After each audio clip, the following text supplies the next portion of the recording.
Is there a new pecking order in Denver with the continued emergence now of Peyton Watson coupled with Nikola Jokic being back in the lineup? How should the roster be structured? Also, we're hoping to get Cam Johnson and Christian Brown back before the All-Star break next week. Maybe we get a return from Christian Brown tonight, who is questionable going into the game. And also, y'all, we're going to get a little bit into what happened versus the OKC Thunder, things to be on the lookout for, and some comments from David Adelman after the game that I think are a little introspective on how the Nuggets are approaching that matchup in particular. Plus, we're going to get a preview of the Pistons game, as that's going to be a very big game. I think a lot of maybe not consequences for the West, but some consequences for just how good are the Nuggets currently right this moment. Y'all know what time it is. This is Swiper, and this is Locked On Nuggets.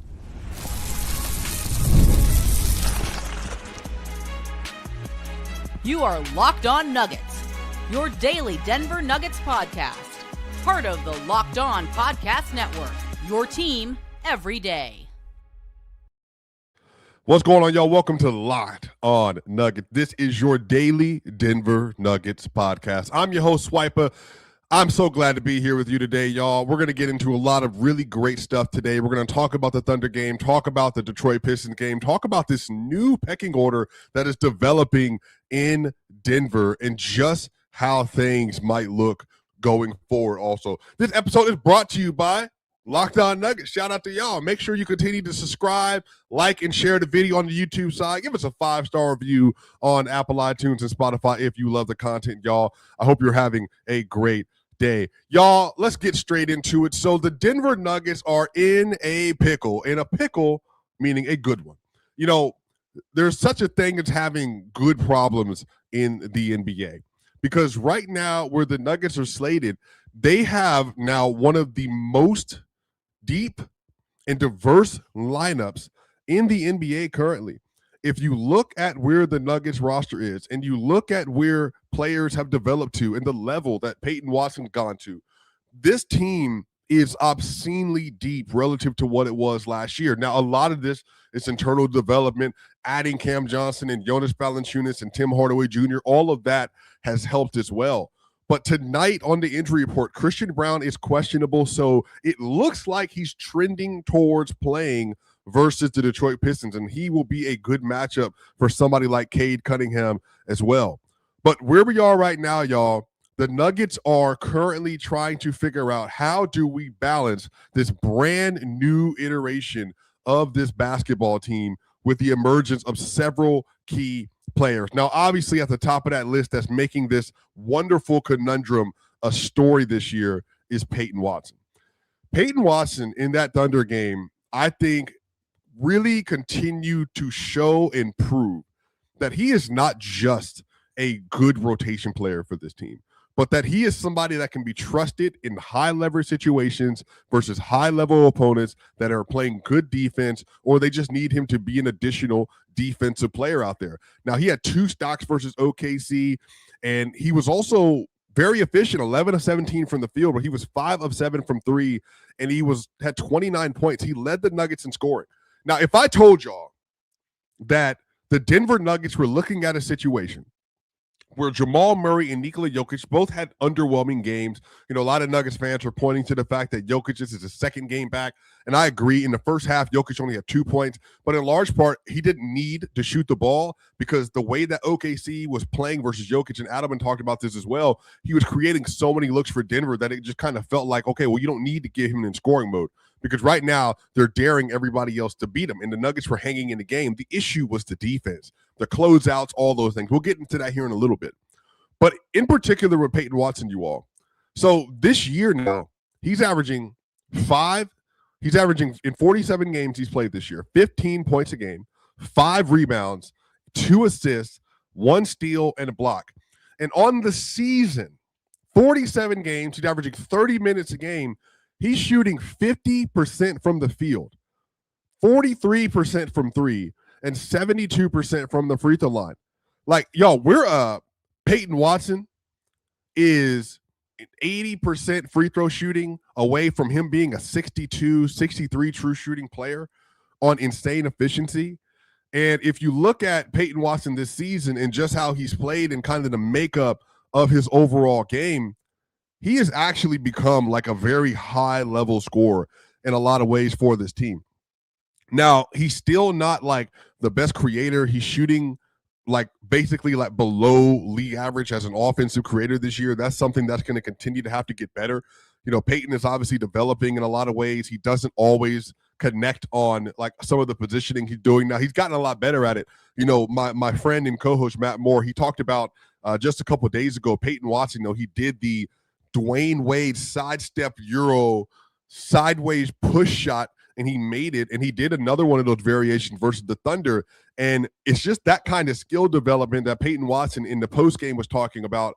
He said that, look, I think January, what was good about that month is that it wasn't an opportunity necessarily for me to show to myself, these are all the things that I can do. Rather, this was an opportunity to show the NBA that these are the things that I can do at a high level. Peyton Watson, by the way, this year, now he's only shooting 66% at the rim. That's 52nd percentile. That's going to continue to go up as he figures out how to utilize his athleticism around the rim. He's only shooting 40.5% from the short mid-range area, and the short mid-range area is basically between the non-restricted mid-range to like the free throw line area.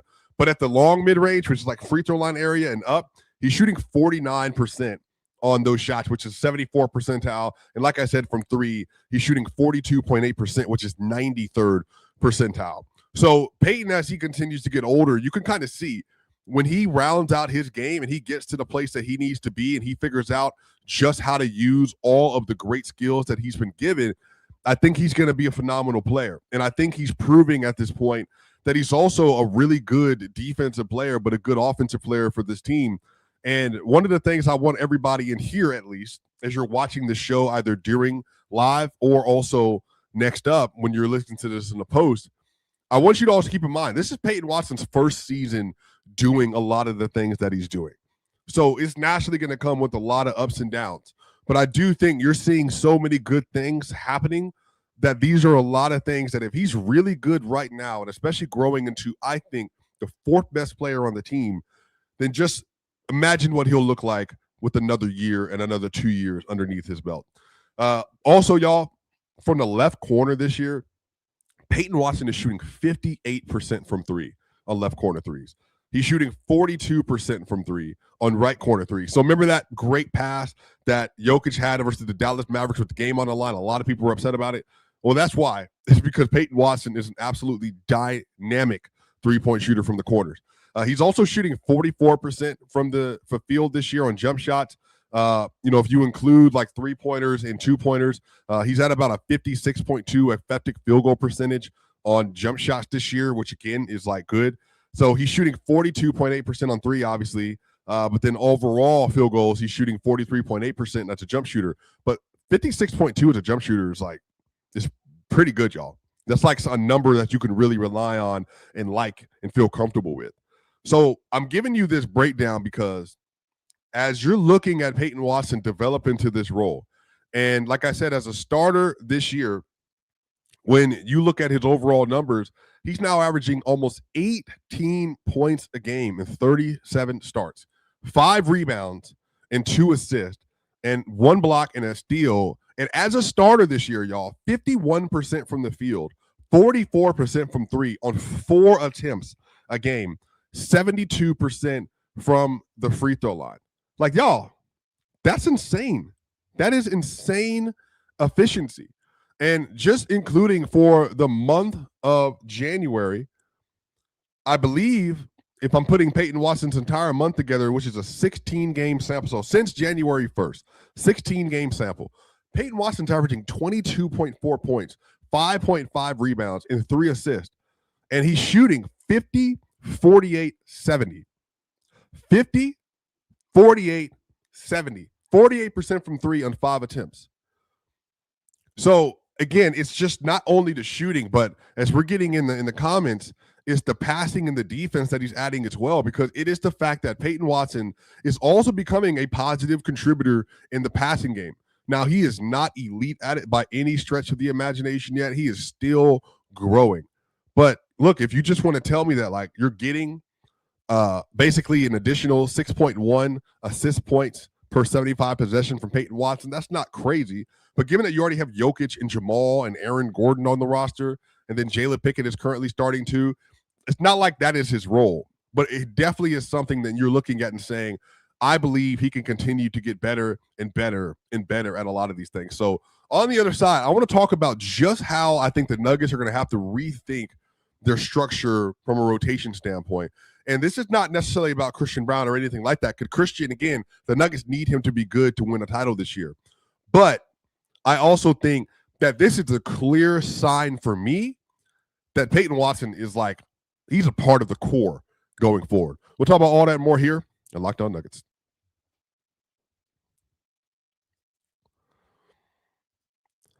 It's the last call for football on FanDuel. One final Sunday, one last kickoff. The final chance to get in on the action before the NFL season officially comes to a close.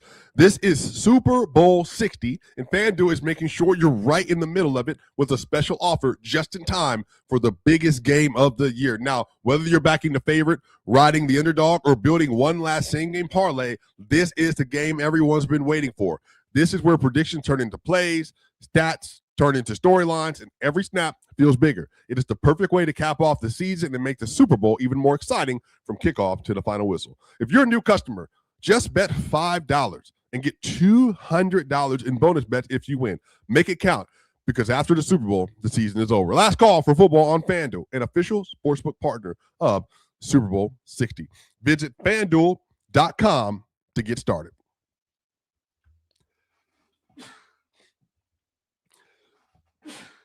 Excuse me.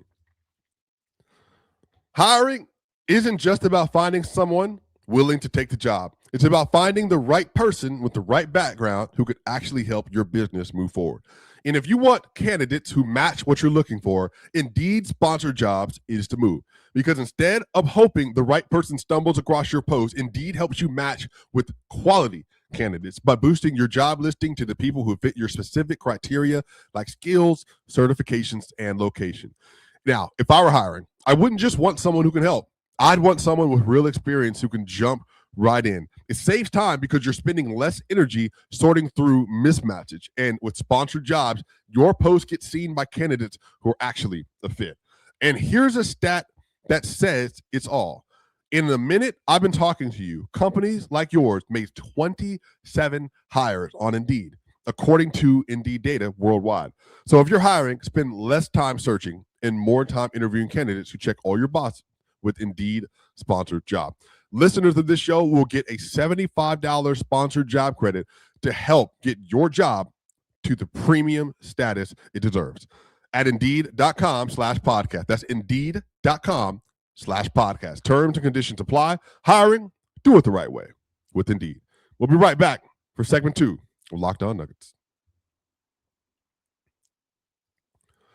We are back with the second segment of Locked On Nuggets. Shout out to you all. Thank you all so much for joining us every single day. Make sure, again, if you're on YouTube, give us a like, share, and subscribe. On the way to 12,000 subscribers. And also, if you're listening to this on Apple, iTunes, and Spotify, give us a 5-star review. That way more and more people can listen to the great content being made here at Locked On Nuggets. Also, continue to tap in with us. Y'all, we have the Everydayer Club trade deadline is up. So make sure you continue to tap in with Locked On Nuggets, with Locked On, as we have a bunch of great content for you. The NBA trade deadline is basically here. We want to give you a free month of our new Everydayer Club to get you ready. If you need a group chat to keep up with the chaos, join ours. The Everydayer Club gets you access to a group on Discord just for Nuggets fans, plus national chats where you can hang out with some fans from across a league. Also, you will get ad-free versions of this show if you sign up by the trade deadline on February 5th. 2 more days. You can use code DEADLINE to get your first month free. Tap the link in the show notes to learn more. All right, y'all. So, again, where we are currently, I think, and really need to hear your opinion on this in the chat, I think Peyton Watson has moved into the 4th most important Nugget on the team. Now, that might not feel like a lot, but if I asked you going into the season that Peyton Watson was going to supplant and jump Christian Brown and the newly acquired Cam Johnson, I don't know how many of you would have felt about that. If I would have told you that Peyton Watson was going to become the fourth best offensive player on the team, fifth best offensive player on the team behind maybe Tim Hardaway Jr. because of his dynamite three-point shooting.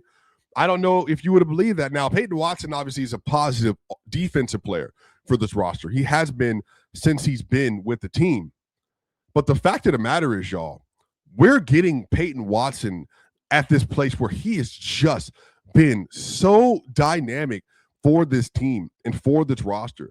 He has added so many layers and so many things to this team that has made it that much better. And I know a lot of fans from around the NBA are asking a lot of questions about, hey, can they afford to keep Peyton Watson? But let me tell you like this. Based on what it feels like, the front office is deeply aware of how Jokic and Murray feel about Peyton Watson. It also is deeply aware of the reality that they're in a situation now where Peyton Watson has clearly become maybe the fourth best player on the roster. So if that's the case, and you already drafted him, you in-house developed him, your coaching staff is the one that's had their prints all over his development, why would you let him go? Now the question becomes, what about the rest of the roster, which is Cam Johnson, Christian Brown, and Jonas Valanciunas? That's going to be the conversation, I believe, that the front office is going to have. It's like, how do we work around this great asset that we now have in our building? Because that's just the way the NBA works. And even if you believe that certain people are more favored in organizations because of personality or because they develop sooner, that's just, look, I'm sorry, y'all, talent beats out in the NBA. And the fact is that Peyton Watson has worked extremely hard to get where he is. And so I think all of that has really aided itself to him getting even higher within the organizational hierarchy. But y'all, so versus OKC, I have a lot of thoughts. I'm not going to share all of them because I shared a lot of them already after the game happened. But versus OKC, y'all, that game was a collection of several different things happening all at once. Number one, Shai Gilgeous-Alexander was incredible. He was 11 of 16 from the field. He shot the ball super efficiently. He also, man, like just in terms of as a playmaker, he had 13 assists this game, which is a season high. That's one off of a career high for him. So he had a phenomenal game. And I think the Nuggets, for whatever their defensive game plan was, it wasn't good enough. And not only that, they were helping so poorly that Shai had access to do whatever he wanted, but also the Nuggets didn't guard the off-ball situation well at all. And I brought this up already again on my show. But y'all, do y'all realize that Cason Wallace had a career high 7 made threes? 7 made threes through the 8-minute mark in the third quarter. Y'all, again, by the 8-minute mark in the third quarter, he had already had a career high in threes made. And if you look at the shots that he did get in this game, now some of them were lightly contested, but others were wide open. So did the Nuggets take a gamble on Cason Wallace and on Jalen Williams and on Lou Dort? They did, but it didn't work out. And they made 18 threes through three-quarter, OKC did. So when you get in a situation where you're not guarding well and you're also being undisciplined with your shots, and again, the team that you're playing starts getting a rhythm, that's how you lose. That is 100% what cost the Nuggets in this victory. They just were not playing a lot of these things correctly. Even on the first possession that Cason Wallace gets the three, Jokic gets out in the pick and roll, and he lets SGA get around his hip, so they didn't get a chance to truly trap. Cason Wallace rotates all the way from where the right wing is over to the left wing, uncontested. Spencer Jones is playing the low man, and Pickett is playing the low man for Hartenstein, and so they leave Cason Wallace wide open. And another play. Again, they're helping off SGA, and then Jamal Murray is getting sealed by Isaiah Hartenstein. Spencer Jones is off in no man's land between Chet and SGA, and SGA makes the corner skip pass, and it's a wide open three. And again, another possession, SGA, top of the key. Jamal Murray helping far too off of SGA. Cason Wallace, another good look. Ball's in the air for Jamal Murray, gets his hand up. Another three-pointer. Another one, 62-57, third quarter mark. They run an out-of-bounds DHO play, and at this point, he's just hot. Cason over a contest, makes another three. And then 69-60, y'all.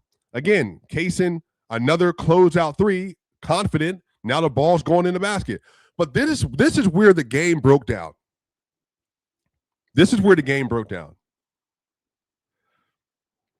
The Nuggets were down 74-77 with 5 minutes and 55 seconds left.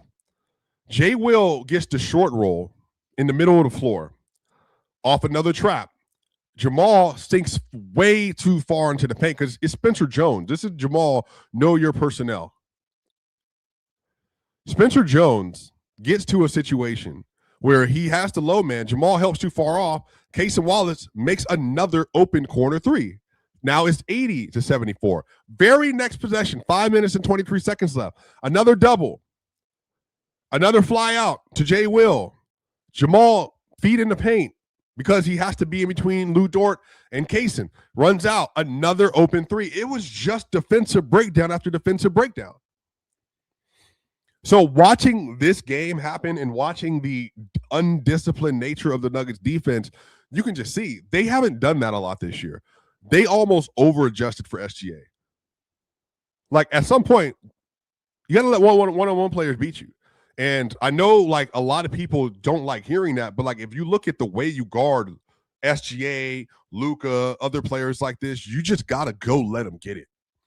Because if you start letting other people eat, this is why Jokic is so hard to beat. This is why Jokic is called the best player in the world or best offensive player maybe ever. It's because he's such a good scorer that he literally changes how defenses cover him. And now you're overreacting, and he's hitting cutters. He's hitting people at the dunker spot. He's hitting three-pointers. He's getting you in DHO, all of it. So it just caused a lot of problems, and the Nuggets, I thought, just played very undisciplined. On the other side, we're going to talk a little bit about some of the quotes from Adelman after the game that I thought were kind of interesting, and just things that the Nuggets are going to have to deal with that are part of the reality of having Jokic on your roster. We'll talk about all that and more here at Locked On Nuggets.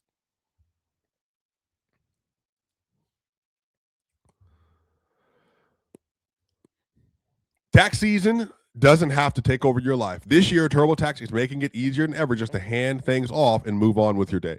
With TurboTax full service, you can have your taxes done for you by a trusted local expert start to finish without the stress or guesswork.